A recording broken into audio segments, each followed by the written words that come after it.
สวัสดีจ้าสบายดีพี่น้องสบายดีสุขคนค่ะสวัสดีตอนเช้าจะไปหาหน่อไม้ฝนตกฮักกะเช้าฝนตกฮักกะเช้าเลยพากันไปหาหล่อเบิ่งฝนมันตกแห้งเนาะหล่อเบิ่งเห็ดเพาะป้าน้ำมันนะฝนมันตกแห้งดิแห้งไม่แห้งเบิ่งน้ำพี่น้องนี่ฮักกะเอื้อนเนี่ยจักหน่อยว่าของเช้าดิว่าสิพากันไปหาหน่อไม้ฝนมันมาตอนตี 5เข้ามาบ้านในตอนตี 4 ตี 5ฝนมาก็เลยบ่ได้ไปซ้ำก็เลยมาพากันมาหาเห็ดเพาะฝนหากระเอื่อนกลับเข้าเมื่อจังสิไปหาหน่อไม้จ้ะนี่ค่าอาหารเอากระสิมาหาเห็ดเพาะขันออกบอลไผ่ใหม่เห็ดเพาะหนังได้นี่เนาะสิมาหาเห็ดเพาะนะคะพอแล้วล่ะค่ะใส่เซติ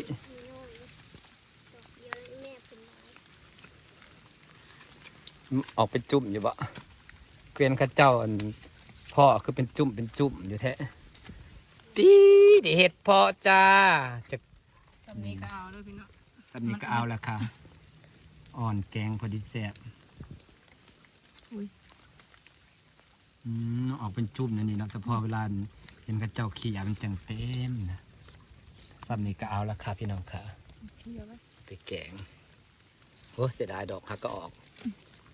เพาะหนังสิมีเห็ดให้เก็บอยู่บ่น้อพี่น้องจ๋าตอนนี้เขาก็อยู่ป่าเห็ดเพาะเด้อจ้าตอนแรกกว่าสิไปหาหน่อไม้ฝนตกเลยเปลี่ยนจากหาหน่อไม้มาหาเห็ดก่อนนะคะนี่น้องตีกำลังเขี่ยเห็ดอยู่เห็ดเพาะนี่ไงสีขาวๆเพาะหนังบ่นี่ฝนตกแห้งแล้วเห็นเห็ดตะมิดเป็นภูบ่เขี่ยเห็ดทางนี้เนี่ยฝนตกมาแห้งโอ้ยังน้อยยังพี่น้องสะโอ้ดีน้อยเอาไปกินเนาะเอาเสือพี่น้องอึดมันอึด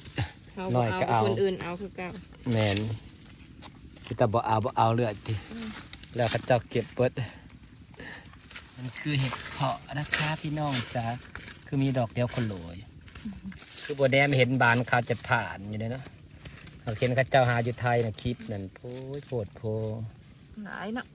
เลือคันฝนตกหาเลยมันพูคนนี้แล้วเนาะดอกใหญ่เลยพี่น้องอันนี้มันพูเขาลูกคนโหลแล้วเนาะฝนตกหำนะน้อยฮักก็ออกขึ้นนะนี่ไงฮักกระเตะขณะฮักกระซำนี่ยังแบบว่าพูดินเลยเนาะนี่น้อยเสื้อมันยังลายอยู่เด้อนี่เสียบอกขักก็บ่ได้กินนะคะให้น้องเพาะ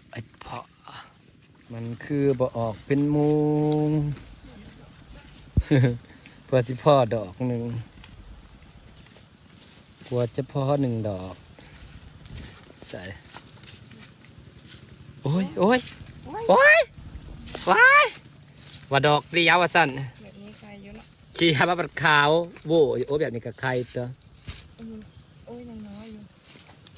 กำลังออกนี่กับฝนตกฮาลมสิพูสิพี่น้องเปล่าเด้อเช็คดอกว่ะนี่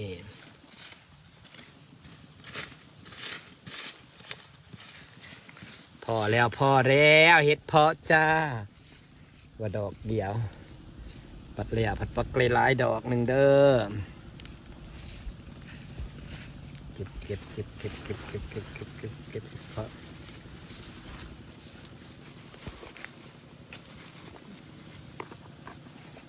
งามโอ้ยพอได้ลายเด้คือขาวงามเท่เด้พ่อนังนี่ล่างข้างง่ายเนาะนี่พี่น้องนี่เพาะผ่าเลยได้ขูดโอ้ยเสื้อน้อยมัน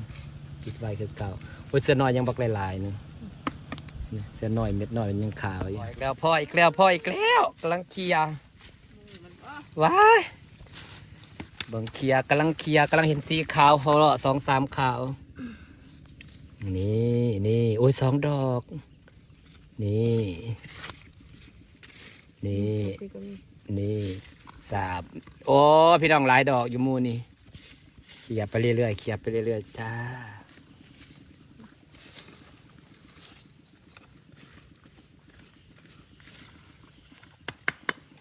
ขี่ยไปเรื่อยๆเห็ดเพาะ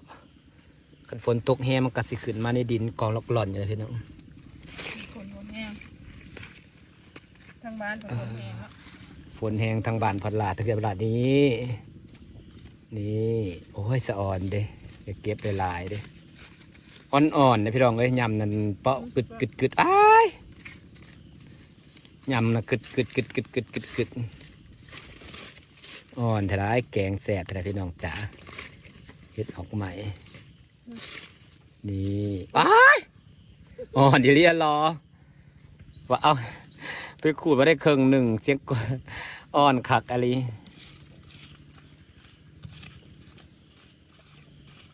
แล้วมันออกลายห้อยกับเจ้าขูดเรียนรอเนาะในห้อยขูดนะขูดจนแบบแฟนหักเสื้อดอกน้อยๆมันนักกระลายแต่งนี่พ่อละจ้าวัดเสื้อดอกน้อยๆนี่น้อยห้อยกับเจ้าขูดคักเลยนี่นี่ 3 ดอกงาม หอยเขาขูดขักอีลิแสดงว่าเฮ็ดออกร้ายอยู่บ่นี่นะบ่เขาคือขูดแปนขักแค่ที่บ่มันต้องตี ดอกน้อยก็ได้อยู่เด้ อันดอกขาวๆมีเป็นเม็ดเป็นเม็ดนะให้ลายนี่พี่น้องสีดอกว้าหอยกับเจ้าขูด นี่แหละพวกว่าที่พวกกระเจจังขูดเนาะมันออกให้นี่ แม่เมืองในหอยกับเจ้าขูดน่ะจนหมุนเบิดตีดิสวะเดินเฮ็ดเพาะตัวนี้พี่น้องมองในห้อยกับเจ้าขูดนะคันฝนบ่ตกห้ามมันก็สิแตกแตนแลนมาป้า ที่พวกเขาจะจังขูดเนาะ อ๋อเฮ็ดเพาะจ้านี่ดอกสวยๆนะคะอิ้วได้4 ดอก เรือพระเจ้าเอา โอ้ยมันก็ออกเรื่อยๆอยู่แล้วแหละเพอดินมีเสื้อเด้นี่พอดินมีเสื้อพี่น้องเขี่ยยังได้ตลอด มันยังอยู่เหลิกเนาะมันอยู่เหลิกปวดคันฝนบ่ตกห้ามก็สิเป็นดินแตกเนี่ยเด้พี่น้อง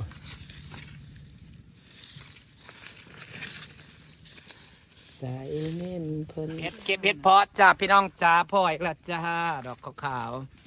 ๆตามห้อยเข้าเจ้าขูดนี่แหละค่ะก็ขูดหามาเด็ดจะมาเฮ็ดเพาะน้ำกันเด็ดจ้าพี่น้องจ้าอยู่โคกนี่แหละ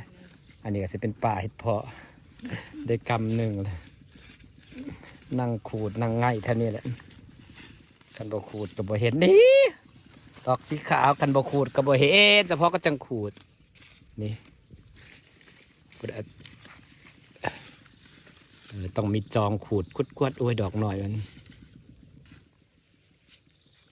ดินเสื้อเห็ดเพาะสิเป็นดอกดินดำๆเนาะ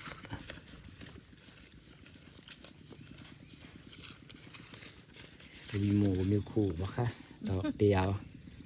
2 ดอกเดินเห็ดเพาะได้หน่อยเนี่ยกันฝนบ่ได้ตกแห้งเลยเนี่ยฝนว้ายฝนบ่ได้ตกแห้งเลยฝนนั่นนี่เสื่อๆได้เลยนะขนาดดินห้อยกับเจ้าขูดยังบ่ได้แตกดิแสดงว่าฝนอยู่พี่น่ะบ่ได้แห้งไปแห้งอยู่ตาเดียวอยู่บ่อนเฮือนพันลาฝนนะพี่น้องเอ้ยหงที่หงแดนเนี่ยนั่นแหละค่อยจมหามันลายตอนบ่มีฝนมันมาแหละจนบ่มีบ่อนสิระบายคันบ่เขี่ยดีรอก็บ่เห็นเพิ่นนะจ๊ะในเสื้อน้อยนี่ยังหลายแห้งสิออกลายอยู่เสื้อน้อยยังหลายปะเขี่ยถิ่มน้ำมันอ่อนป่าถิ่มน้ำฝนว่าฝนทั้งฝนแห้งพักกันสิมาคันพักกันหาเห็ดเพาะว่าสันเห็ดเพาะสิพูบัดมาแล้วป่าเห็ดเพาะแล้วไม่ได้มีฝนแห้งแต่อยู่บ้านเฮาหั่นนะกระดานห้อยเขี่ยเก่ายังบ่หยุบเลยกันฝนแห้งคืออยู่บ้านฝนแห้งคืออยู่บ้านนะมันสิที่บ้านฝนแห้งรีนี่พี่น้องเขี่ยขึ้นมาแล้วก็เพาะนี่จ้ะคันบกขูดบกเขี่ยก็บ่พอ ต้องได้ขูดขักขูดแหน่เลยนะคะจังพ่อขูดผมมีจองนะขูด จองจนบิด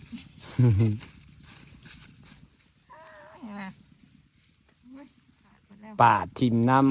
ำเฮ็ดดอกน้อยๆกับป่าทิมน้ำเฮ็ดเอารถให้แบบบาทเลยน้อย ทางหญ้าเฮ็ดดีอีปลูกนี่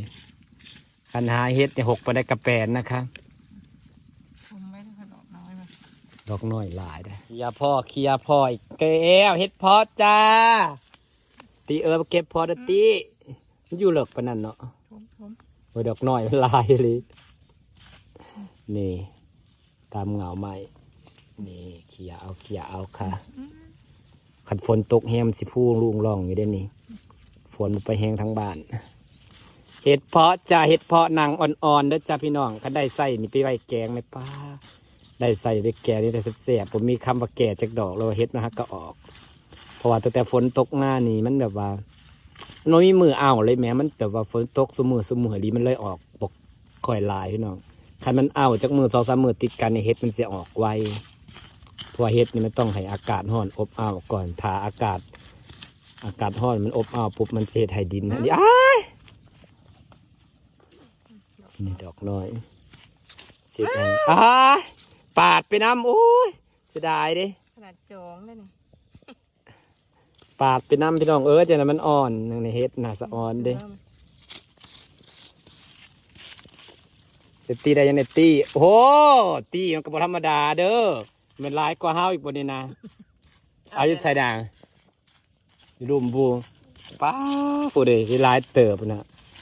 มันหลายก็แม่นอีกบ่จัก ผู้บ่ละ มันพูบ่หรือว่าเขียเอาตี เฮ็ดหยัง มันพู เอาเฮ็ดหยัง เฮ็ดเผิ่งบ่เฮ็ดยังตีมันเก็บมาน่ะตี แม่เขาเก็บ บ่ได้เฮ็ดบดได้แต่ อ้าว จะเฮ็ดหยัง เก็บเลย จะเฮ็ดหยังอากาศบ่อ้าวเด้นี่เฮ็ดยังออกเด้นี่มันเก่าอ้าวสิซ้ำได้วัดยิบอันเอาบ่วงใส่กระเป๋าแล้วมาเลยหาบ่วงก็บ่พอดอกไงปกติ2 ดอกนะคะอ่อนแล้วมันแตกเนาะแบบว่ามันอ่อนเลยเฮ็ดนะน้องพี่น้องความอ่อนน่ะจนนิ่มจนขาวอ่ะเจอจองน้อยเดียวก็แตกเปาะมันอ่อนกับกรอบได้เฮ็ดออกใหม่เฮ็ดวันได้แข็งซ้ำมันได้มีคำหย่ำว่ากึดซ้ำเลยแต่ว่าขูดเขียจ้าเทละดอก2 ดอกพี่น้องนี่ของแนวเห็ดมันอากาศ เกี่ยวกับบ่เห็น อากาศบ่ทันเอาแต่ว่าคันบ่เคลียร์ไอเดียรอก็บ่เห็นบ่ได้ บ่ทันได้วิทย์หน้าดินนี่ พันใดนี่เด้มันต้องให้ฝนทำฝนแห้งๆตอนแรกน่ะว่าสิพากันไปหาหน่อไม้พี่น้องฝนตกแห้งแหละก็เลยคิดว่าพากันมาหาเห็ดเองมาหานี่แต่สุดท้ายเพราะว่าฝนทั้งนี้บ่มีพอแล้วดอกที่สวยแล้วจ้านี่เห็ดเพาะเป็นอย่างนี้นี่เองเนาะดอกสวยๆนี่ก็แล้วตัวนี้กำลังสิพูดิน2 ดอกจ้าเป็นหมูกัดจ้านี่งามเด้เต็มกระตาเด้สะออนแต่เขาไปหาอยู่ไทยแหละเขาเอาเป็นหมูนะ หน้า สะออน 2 ดอก สะออนกำลังพ่นดินนี่ต้องพ่อแบบนี้พ่อตัวพ่นดินแบบนี้ฝนตกห้ำแบบนี้มาขูดรอบขาวนะติแต่จะว่าขัดป่ะจ๊ะนี่พี่น้องเวลามันพูนจะพูแบบนี้พี่น้อง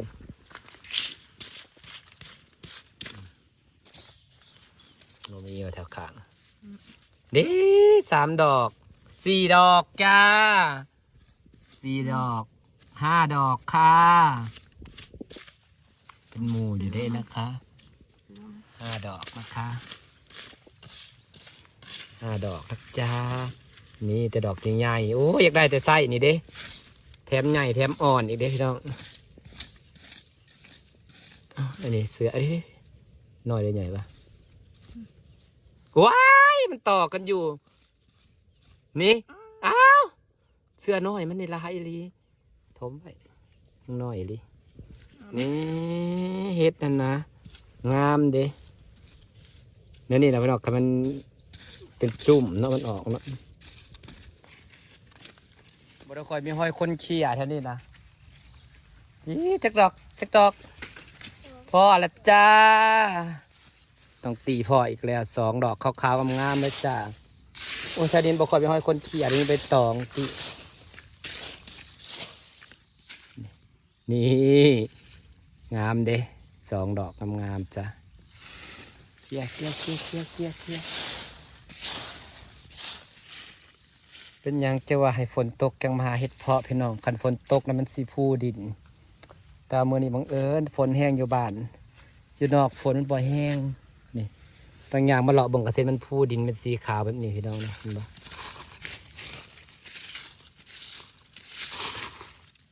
มีโม่บ่เนาะ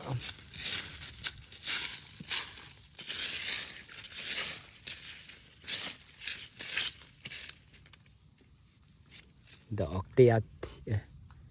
มันพูจังพอคันบ่พูก็เลยสิบ่เห็นโอ้ยฝนตกแห้งๆมันสิพูขักพี่น้องเลยอันนี้บ่พูให้เราเห็นซ้ำนี่ต้องเล็กขี้อยากขักโอ้ยเสือมันนี่มันพูแล้วนี่เห็นนี่เสือหน่อยมันเต็มอยู่นี่แต่เราไม่มีแนวคูดอันนี้ปลาบ่หกกระยุ่งหลายพี่น้องจ้านี่กันมีแนวคูดกับคูดได้ไปเรื่อยๆนะคะพอได้เก็บอยู่เด้อเนาะว่าคันฝนตกแห้งๆเนี่ยเจ้าก็เห็นผู้ลุงล่องอยู่บ่จัก ฝนตกเนาะ มันต้องขูดครับที่บนงาบกแล้วก็ไปเห็นฟูพอดีมีหอยคนขูดดินมันแน่นเนาะ อืม ดอกใหญ่งามเลยนี่สิพอแกงเลยเด้อจ้าพี่น้องจ้าจะดอกงามๆอ่อนก็อ่อนในเพาะยำนี่นะพอแกงเราแล้วยำแตกโป๊ะมันอ่อนมาดูน้องตี้หาเห็ดกันจ้าพี่น้องจ้ามาเลาะป่าหาขูดขี้ดินคอเลขคอเบอร์เท่านี้แหละค่ะอันนี้คือดอนเห็ดเพาะนะคะน้องตี้ก็หาเก่งนะคะใส่จิกดอกงามบ่ใส่ปลามันพูใส่ปลา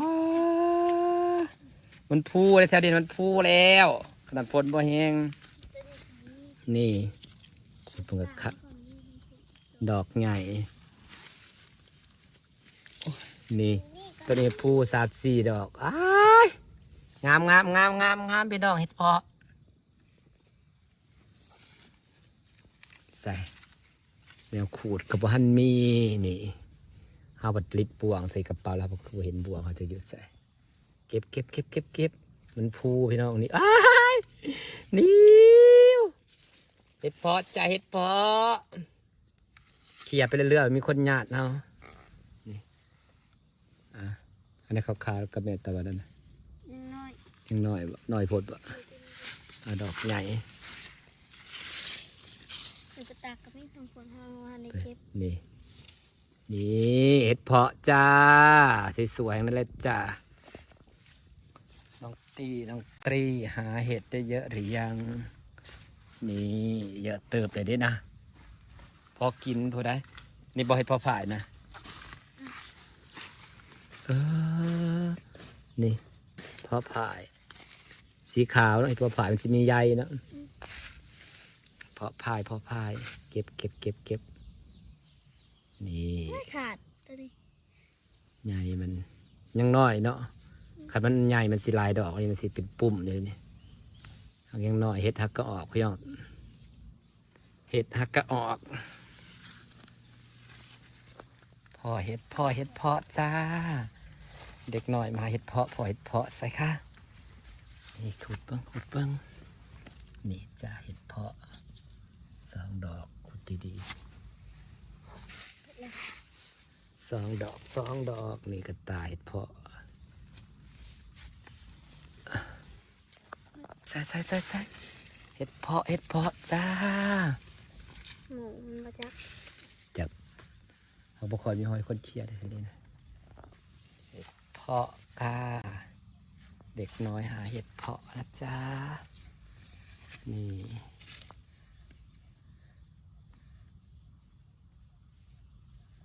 เก็บไปเลยนาทีแล้วอีเคลียร์ไปกระเพาะไปจ้าพี่น้องจ้าดีอีงามเห็นบ่เห็ดบ่ขาวนะติดดอกดอกบักไงหนึ่งนี่ คือไก่กับต้มเก็บอย่างเลย เห็นปะดูสแมนบ่ดินี่เห็ดเพาะ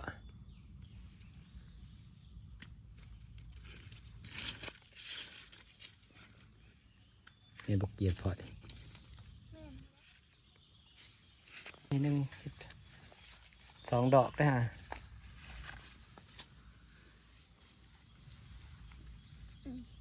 นี่จ้าเห็ดเพาะจ้า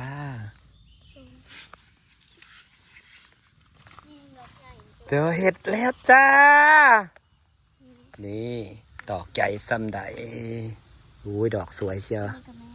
นี่ฮังตีเจอเห็ดอีกแล้วโอ้ยคือดอกงามแท้ติเก็บดูดอกงามแท้นี่ นี่กับแม่ นี่โอ้ยมันผูให้เราเก็บแล้วนะเนี่ยเก็บมาดอกสวยๆเลยนี่เห็ดเพาะยั่วๆโอ้อยู่เด้พี่น้องจ้าหาเห็ดยาวๆไปเลยจ้าวันนี้จ้านี่ไงดอกนี้ผูแล้วสีขาวๆแถวไหนใหม่จะก็มีมาจ้ะนะดอกสีขาวๆค่ะนี่ ฝุ่นอีแดง แรมก็ได้ง่ายแรมมันได้บักหลายๆอย่างเดียว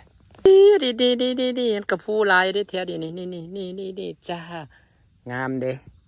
3 ดอกจ้า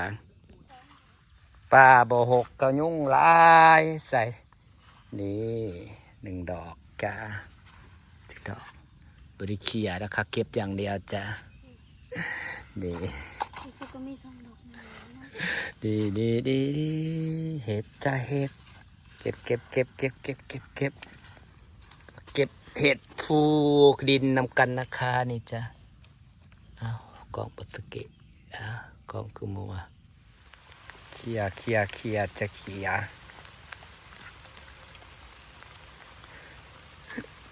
อย่าไปเคลียมาก็พอได้เก็บจะเด็ดจ้ะพี่น้องพอได้หมอกแกงหนึ่งไปแกงกินเที่ยงเฮาพอดีแกงเลยดิ2 กระตาใส่กันนี่เห็ดพรอ่อนสดห่อนๆให้มีแหงยาวๆ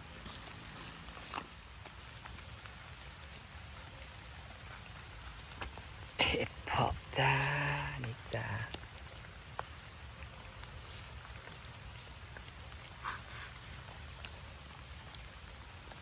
3 ดอก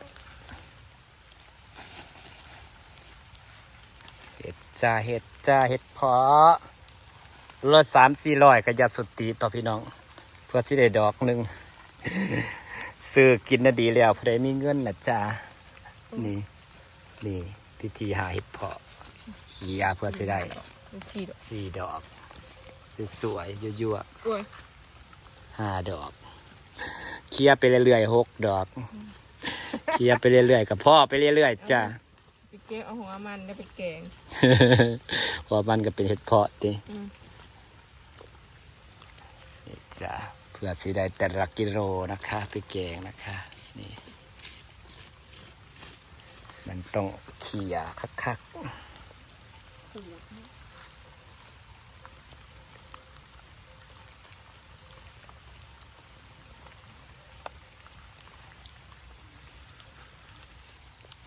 พ่อเห็ดเพาะอีกแล้วจ้าเพราะเคี่ยไปเรื่อยๆก็สิเพาะเรื่อยๆที่ปัจจัย 1 2 3 ดอก เสื้อน้อยมันได้หลายหน่อยเด้ๆแม่นบ่บ่แม่นบ่บ่แม่นตกแต่ว่าเฮ็ด ดินมันดำเนาะดินเฮ็ดพอออกนี่นี่ไงแต่แบ่งตีเขียวจะพอกี่ดอกอยู่ตามเหงาใหม่พอแล้ว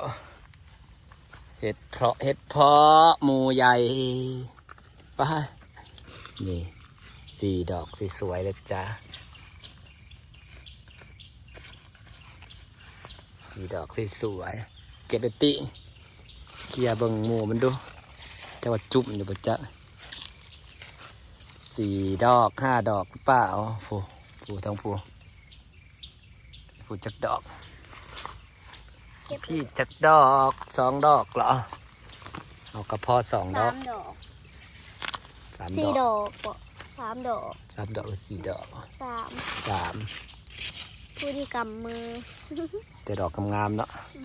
อ้า นี่เอาให้เขียนำ เดี๋ยวไปแล้วที่ดอกเบิ่ม